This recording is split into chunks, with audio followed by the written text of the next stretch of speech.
मित्रांनो, गाडी पार्क करताना स्टेअरिंग फुल लॉक म्हणजेच पूर्ण डावीकडे किंवा उजवीकडे फिरवून ठेवणं टाळावं.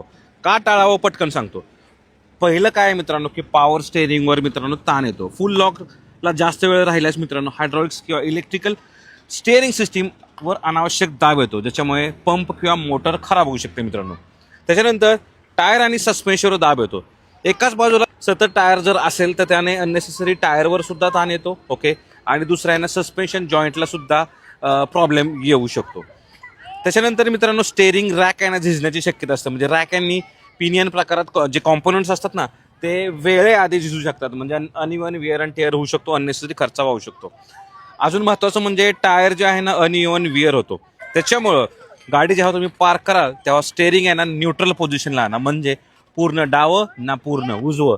म्हणजे तुम्ही आहे ना नॉर्मल पोझिशनला ठेवाल तर इट्स ऑलवेज गुड.